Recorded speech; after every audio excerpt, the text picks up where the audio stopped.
Broadcasting live from the Business RadioX studios in Houston, Texas. It's time for Houston Business Radio. Now, here's your host. Hello, Houston. Trisha Stetzel here, bringing you another amazing episode of Houston Business Radio. I have an amazing human being on with me today. Her name is Lovely Marshall. From securing $500,000 in a Facebook role without a degree to becoming a Forbes-Featured Coach and Powerhouse Founder.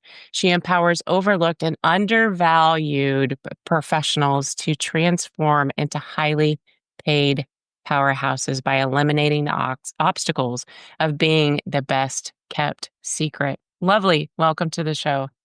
Hello. Thank you so much. You guys missed the pre-show. The pre-show was one of the best. We're gonna invite you in on this though. Yes, absolutely. And I told Lovely, let's just keep having the conversation. It's all going to come out. It's all going to come out. Lovely. I'm so excited to have you on the show today. We've connected a couple of times. We had a great pre-show talk today. Yes. But for those people who don't know who you are, will you give us a little insight into Lovely Marshall? Hello, everybody. I am Lovely Marshall. And it's so exciting because I was telling Trisha that in 2025, I am reintroducing myself to my husband and to the world.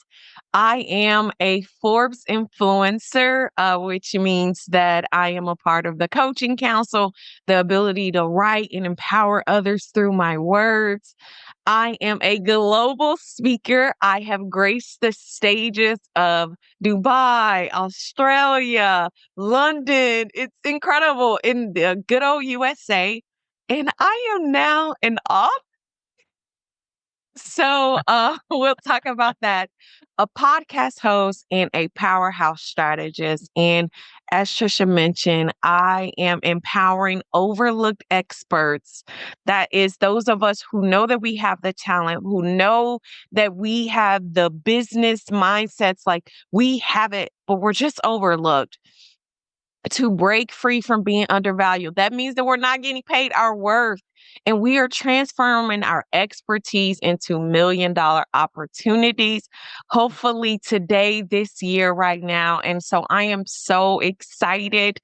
I was not born like this. I was born in Kansas City, Kansas. I know the Chiefs just lost, but born in Kansas City, Kansas. I am one of 5 daughters, the most beautiful one, if I say so. Of course. And and I have literally just took this leap of being overlooked, undervalued, being stuck, and really just wanting to empower other people. Let's make everybody these grand stories. It's not just for the Jeff Bezos, the Mark Zuckerbergs, Steve Jobs.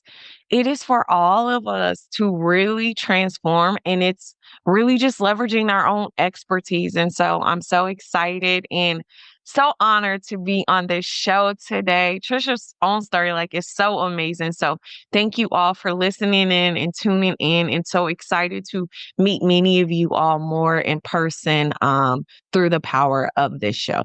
I'm so excited. So I want to start here because when I introduced you, I said, by eliminating the obstacles of being the best kept secret. Let's talk about what that best kept secret actually means, Lovely. Yes. Okay. So how many of us, raise your hand if you're driving, just honk your horn, have been told you are the best kept secret? And for so long, I was empowered, oh my God, I'm the best kept secret. I was like, oh my gosh, everybody loves it because I'm the best kept secret. But then I realized in my career professional, if you're the best kept secret, then that means the VP doesn't know who you are. How are you getting promoted if you're the best kept secret? If you are a business and you are the best kept secret, how will you be the next Apple or the next HP, the next vacuum or whatever. You cannot be the best kept secret. And it dawned on me, why are so many experts saying these are the secrets of this? This is the secrets of this. And it's like, no, you don't want to be the best kept secret. Like, you should slap anybody who tells you that you're the best kept secret. And so I wrote a book, and it's called The Dangers of Being the Best Kept Secret, and how it really does make you overlooked and keep you undervalued. Now, your recipes and those things, yeah, those needs to be a secret, but everybody should know your name. It should be like Muhammad Ali, say my name. You want other people to know your name. That's why we got into business, right? We need people to know our name. We need people to know our podcast.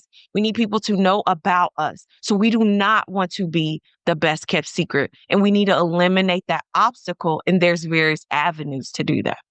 Absolutely. So tell the listeners where they can find your book. Yes. So right now it is on Amazon. Like, I'm so sorry. I'm so excited about this. If you This guys has can't see been her, if my you're only listening, she has the biggest grin on her face right now. this is like just like a dream come true, because I did not want my books to die in me, but you can find my books right now today on Amazon.com/author/Lovely Marshall, and it will be available beginning on April 15th. But you can pre-order it today. And thank you so much, Trisha. I'm so excited for you. Now adding author to your title. Congratulations. That's Thank you. fantastic. I love it. I'd really like to know, what tools did you use, or how did you change your mindset from being that best kept secret to coming out and being Lovely Marshall and being loud and proud of who you are? I really think it happened by accident. And the reason is because I worked at Facebook and I got the job without a degree. I don't have a prestigious network. And now I always say this caveat: without a degree does not mean without an experience. I am a powerhouse. I am unstoppable. I am dynamic. I am effective. So I don't want people to be like, you get on Facebook without experience. No, no, no, no, no. Like, I earned it, but I Yeah. just didn't have a degree. And it came because I shared my story on a podcast, coincidentally. That's like amazing. Podcast Fireplace. I shared my story on a podcast to like help me get in the mode of preparing for my interview. And people laughed about it. They were like, ha ha ha, you got a Facebook job? Like, how did you get a Facebook job without a degree? And then they didn't get the Facebook job. They didn't get the Facebook offers. And so it was like, oh, yeah, you used me as a punchline, but you couldn't even get into the opportunities that I was offered without applying. And so because of that punchline, it was like, oh, really, I have something here. Like, I can do something. I can really leverage this. So it literally was my expertise of being able to tell the story that then transformed 200 professionals to get 30 and $50,000 pay increases, like with their exact same job title. Like, it was their exact same job title, but they left their comfort zone trap and then went to new companies. Like, Mm. That is fantastic. Can we talk a little bit about imposter syndrome? Because I think that there are a lot of women out there who don't carry the same kind of confidence that you exude today. And so, really, have you ever been in a place where you felt like you had imposter syndrome? How did you get over it? And what advice would you have to the ladies who are listening today? so I have never felt imposter syndrome. What I have felt, which I feel like imposter syndrome is a sense of not belonging. So Mm. we always equate imposter syndrome for professional worlds. But what about being a mom? Do we know how to be a mom? Not really. Do we know how to be a wife? We never say that about, oh, I feel imposter being a wife, or I feel imposter being a mom, or I feel imposter being a husband, because there's never not a sense of belonging. when there's the imposter syndrome that come in, it's often because the places that you're in, you don't feel a sense of belonging. So when I was at Facebook or gracing the stages of Signal or even being on the podcast right now with you, feel imposter. I'm nervous as heck because I'm like, what if I say something wrong? But you are making me feel like I belong here. Like, lovely, I chose you. You're one of my guests. And that's what I felt. So I never felt as if I was an imposter because there was always a sense of belonging. Now, mind you, I'm a Black woman in Houston, Texas. So there were times that I did not feel like I belonged. But guess Yep. what I did? I created my own table. So when I was rejected by healthcare companies within my team, like they didn't invite me to luncheons, they will literally be one place and I would be right next door at the next place. I wasn't invited to it, but guess who I did get invited to? The VPs of other departments. And so then it made me recognize. So when it came time to those performance reviews, other people spoke about me and not just my team. And it was like, wow, this is nice. Like, I don't, if I don't belong here, someone will welcome me and I can create my own table of what it looks like. I don't just need my coworkers. I have other people within the organization who will support me, who will uplift me up. And so I say that to say, like, imposter syndrome is only a sense of when you don't feel like you don't belong.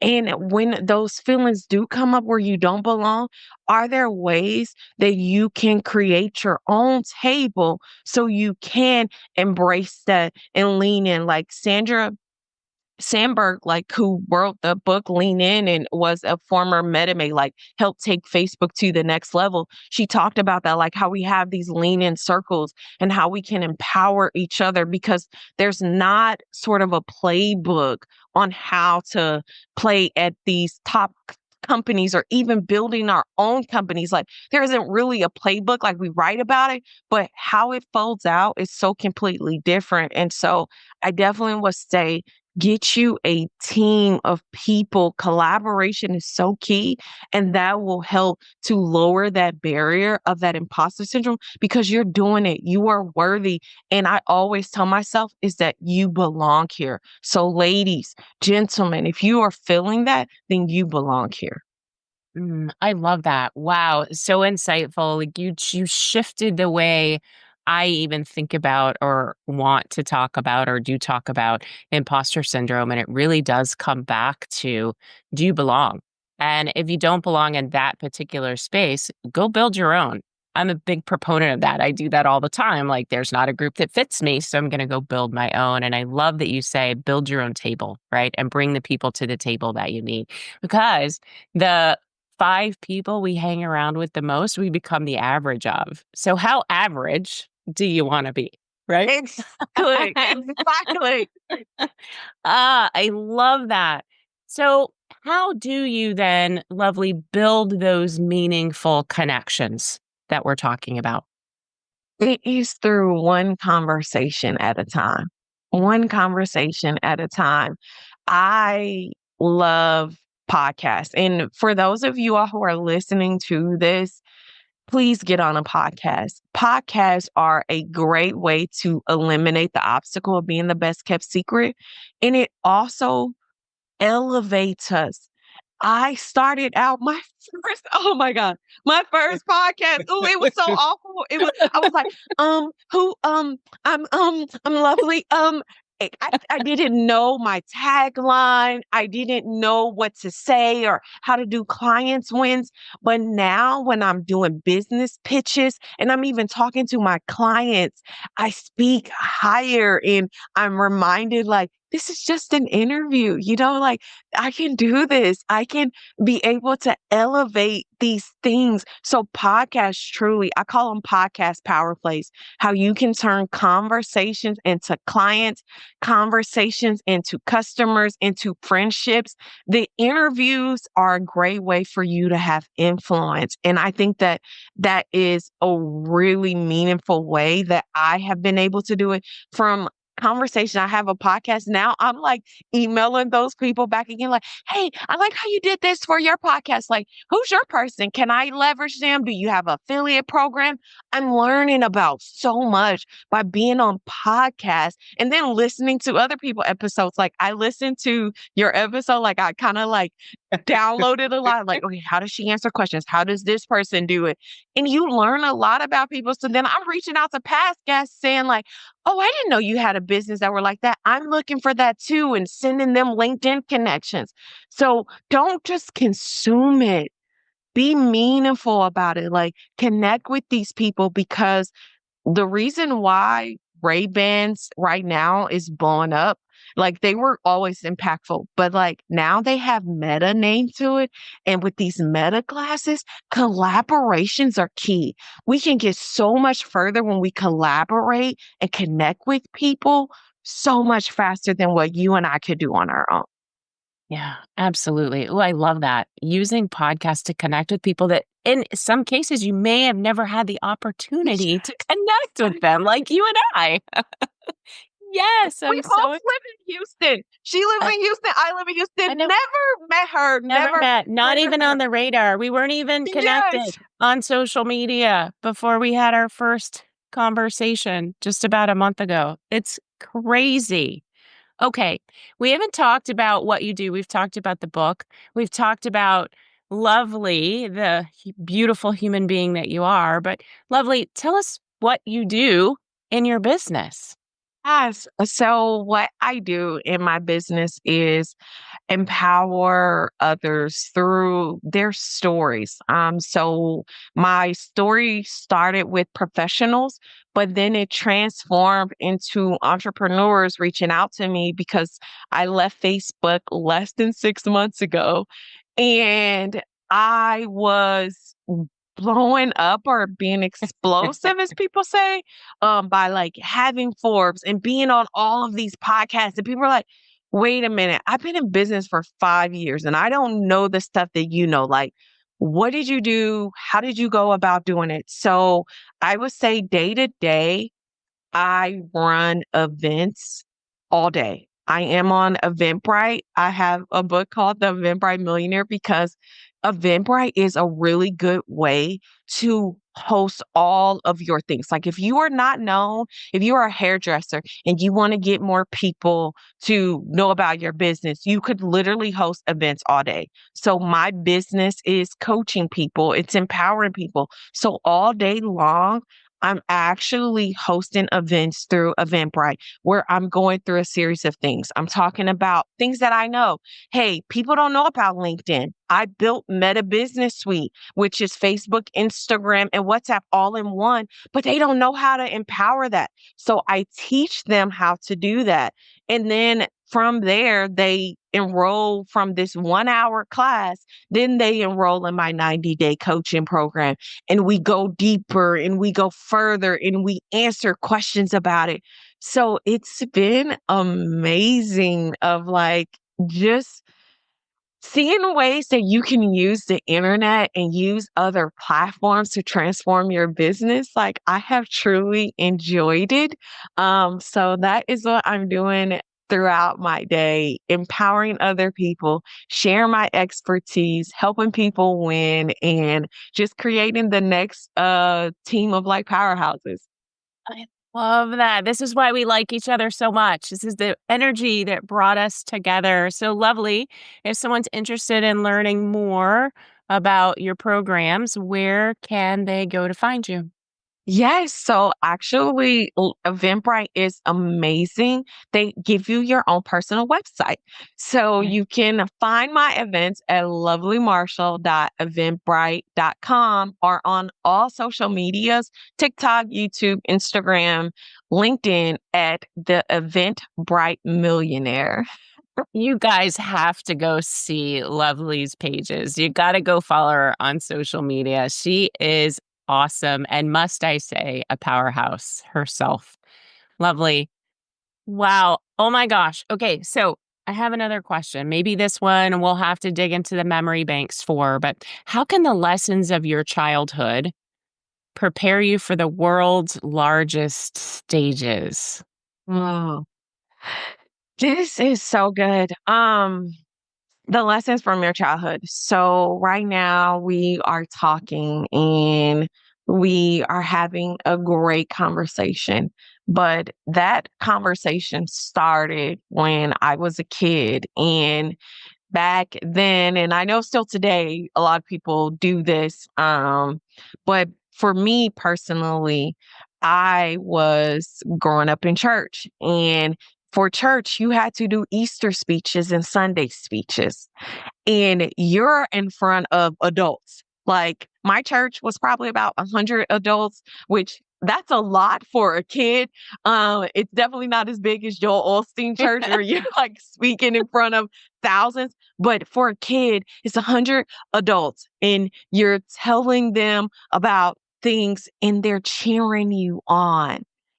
And then as your life, as you grow, and I am trying to persuade VPs to buy into my products, I'm reminded of that little girl who was a kid and there were adults who were there. And so I'm just like, oh, I just need to smile and show the confidence. And remember, I know this because that's what my mom told me. Like, remember, you know your speech, say it confidently, say it with the smile, look people in their eyes. And those small memories, those small lessons prepared me. And even being bullied, like as a kid, like those Mm. things prepared me to, again, create my own table. Like, oh, the bullies don't like me. So I got to be friends with other nerds. It's little lessons that we don't even realize are so instrumental in who we are today and preparing us for who we will be tomorrow. Do you believe that doing a reflection exercise on things like that can really benefit us as adults? Yes, but you know what's so crazy? When I've discovered it, it's been just talking to people, and it's been like, I didn't realize that that moment created this. Like, I feel like you never really realize that it's a reflection. It just sort of like comes out. Most of the time, like you said, we just forget about it. Like, forgot about the fact that I was speaking, like doing Easter speeches. Oh, I don't want to say how many years ago that was a lot, You don't have to say. 20 years ago, you know? But it did. I was wondering, like, why am I able to speak so well or doing this? And then I'm like, made me speak, and I did not want to do those Easter speeches, but it prepared me. Then my mom telling me and my father telling me, it's okay. Those bullies, they just don't understand. You will have friends. You don't need them because other people will like you. Then it was like, okay, when I have bullies in the workplace, I don't need them. Other people like me. Other people need my ideas. It was little moments where you just don't realize that they really are those stepping stones and those catalysts to things. So I call myself the undefeated champion of enthusiasm. And it's because I survive 100% of my worst days. And you have too. So many of us, we thought that divorce was going to kill us, our parents passing away, losing our job. We thought that it was going to take us out, but we survived 100% of our worst days. So if we're not a champion in anything else, we are a champion of life. We're undefeated at that because when life tried to knock us down, when other people tried to knock us down, we survived 100% of our worst days. Undefeated champion of enthusiasm. I'm going to have to use that somewhere, lovely. I love that. This is so fantastic. I want to bring something in that we were talking about before we went live on the show today. And so childhood really begins to mold who we are. And we use a lot of that in today's space, right? And the way that we do things, and the way that we show up. But we were talking about manifesting or even setting those goals and thinking about them because the things that we think about and practice the most become our reality. Whether you believe in manifestation or other language that you can use around that, I think that that can shift the way we work and the way we engage with people as well. So tell me what your thoughts are around manifesting. Oh my gosh, y'all missed a great one. So I was sharing with her Neville Goddard, and for those of you all who do not know of him, his name is Nevillegoddard. And my goal was one of them was to be on 25 stages for 2025, to be a best-selling author, just all the things. And in church, because I do come from a church background, they talk about how you're supposed to write the vision and make it plain. And, as the man thinketh, all of these things. Well, Neville Goddard takes it a step forward. And I'm going to share with you all just a bit of a step forward about like how he talks about how the feeling is the secret. So I wrote to myself the emails I'm receiving in 2025. And it says, "Congratulations, lovely. Your book, The Eventbrite Millionaire, has just hit the bestseller list in multiple categories. We're inviting you to discuss it live on Good Morning America." Just like, just pause for a moment. Like, I wrote that email to myself, but isn't that how it happens? When you hear something good, like even knowing from Trisha when she wanted me to be on her podcast, I got an email saying, like, yeah, we would love, you're good for this guest. Like, we think you'll be good for our show. And so I just did it in terms of being an author. And I tell my clients that if you want a job offer, how much money is it that you want to make? What does a job offer look like? Think about it saying like, congratulations, we extend this offer to you. Or your book, you want it to be in Target, your products in Target. Think about how it will be from their marketing executives. Like, congratulations, your products will be in 5 of our stores globally. It's that feeling that you get that helps you to manifest it. Like, you can't help but to smile. It's that energy. And by the way, my face hurts. I'm just saying.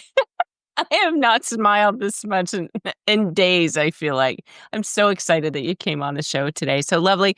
Getting to the back end of our conversation today, could you share a story with us, either about you or a client, something that's really top of mind for you today?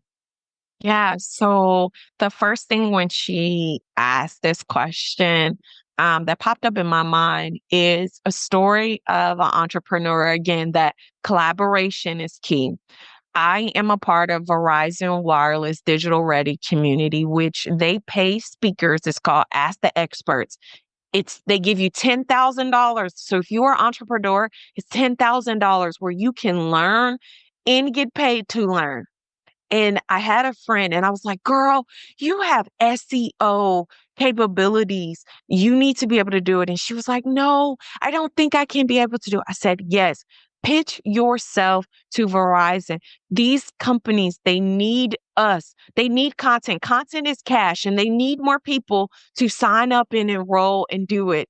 And I met her as like a client first, and then she became a friend of mine. And now she is going to be paid to speak with Verizon Wireless as a thing. But it's that confidence and it's that pushing to, again, leveraging your expertise. You know things that nobody else knows about that people need to be paid for. And it doesn't have to be Verizon. Chase has business classes. Goldman Sachs has business classes. There's so many. LinkedIn Learning has business classes where they need content from experts like you all to share those amazing things. Podcasts need guests. They won't go if they don't have you all as guests. So share your story. And I think that was like one of the most recent success story to know like that she got a paid engagement about eliminating the obstacles of being the best kept secret, and me saying like, hey, I'm doing this and they need somebody like you on here, like pitch your idea. Here's the people who you talk to, all of that. And to know like, it's not just my own success, but other people can have this success too. It's amazing. Oh my gosh, I'm so excited that you came on the show today. So, if you're listening, all of the information to get in touch with Lovely is in the show notes. But, Lovely, will you just one more time telling those who don't have access to the show notes how they can find you? Yes, thank you so much, everybody. Excited to connect with you all. I can be reached at Eventbrite Millionaire on all social medias, and my name is Lovely Marshall. So if you Google me or if you use Bing or Yahoo, it will pop up Lovely Marshall. Oh my goodness. Thank you for being on the show today. I don't think my face is going to recover. So, by the way, if you guys are just listening, you have to go to the YouTube channel and watch the video because they're the two biggest smiles on the screen that you have ever Yes, seen. yes. I appreciate your energy. Thank you so much for being with me today. And I look forward to having you on again so that we can continue this conversation. Absolutely. Absolutely. Thank you so much, Trisha. And thank you so much to the amazing listeners. Thank you. And that's all the time we have for today's show. Join us next time for another exciting episode of Houston Business Radio. Until then, stay tuned, stay inspired, and keep thriving in the Houston business community.